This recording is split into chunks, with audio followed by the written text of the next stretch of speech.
All right, everybody, we've got Jewell Loyd up here, and we're going to go start with Nick Hamilton, and then we'll throw it to Rafiq. Hey, Jewell, how are you? Good, how are you? Doing great. Now that you've settled in, you guys are in Tokyo, getting to the moment. What are your thoughts as far as just being in the atmosphere? Obviously going through the opening ceremonies, and now you guys getting preparing to continue to strive to get that gold medal. Yeah, we finally made it to Tokyo, and it's a little different, obviously, from other Olympics. But for me, being a first timer, I'm just enjoying the whole experience. And opening ceremony was really unique. It was nice to get outside the hotel and be with other athletes and go through the whole process. But I think we're ready to play games. I think we're ready to go. We kind of are been here for a while. We're never focused, but I think it's time to go. Rafiq, you're up next. And again, if you've got questions for Jewell, please raise your hand. Hey, Jewell, I just wanted to ask you, since Diana Taurasi mentioned that she's prepared to play the Olympics this Tuesday coming up, how will that help the team pull off this victory?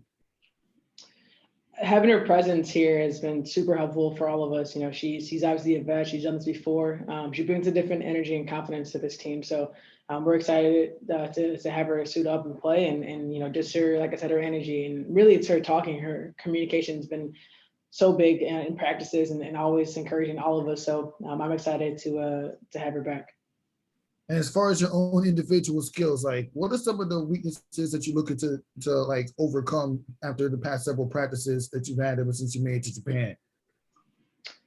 The biggest thing for us is continue to communicate. I think it's different when you're coming from all different WNBA teams. People have different terminology and things like that. So just get on the same page with each other is the biggest thing. And we've been working on just communicating and talking and really just getting to know one another.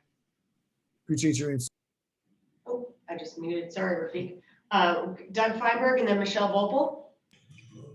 Hey, Jewell, I'm just curious, what do you think the biggest thing this team has worked on? You kind of just answered it, but in this last week from when you were in Vegas to getting ready to play tomorrow?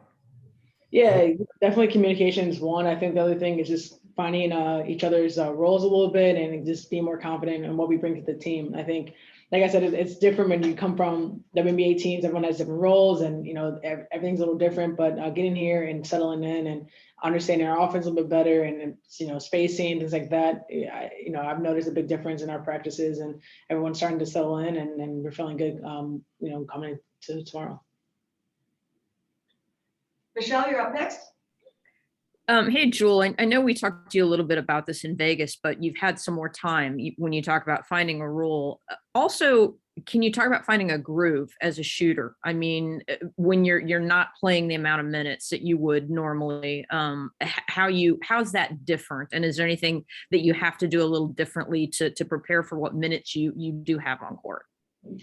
Regardless if you play 30 minutes or 3 minutes or 30 seconds, I think the mentality for me is go in there and keep it simple, but stay confident. When you're a shooter, and regardless if it's you haven't hit anything or you hit 10 in a row, short-term memory, right? And that's kind of how I go into every game is knowing that my fundamentals are sound, and if I do all that and I let it fly, and hopefully it goes in. If not, there's so many other things beyond just shooting that can affect the game. And so as much as I'm obviously want to score and things like that, I know I could do a lot of things on the defensive end and change the momentum. So just staying ready, short-term memory and staying ready for the moment.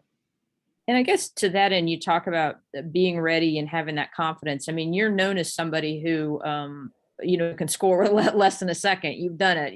You've had some pretty famous shots actually so far in your career. Is that a matter of confidence too, that you feel like at any point in a game, no matter what time is left, you can get off a shot?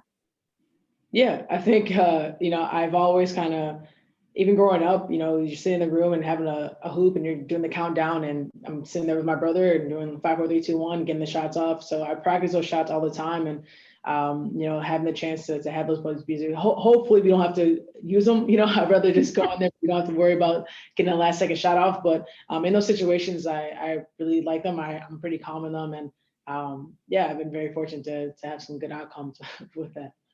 Thank you. Appreciate it.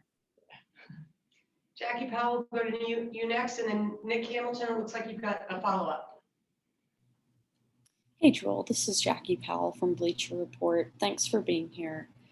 So your coach, Dan, spoke about how a stage like this can really put WNBA prospects on the map, such as your teammate Ezzy on the Storm.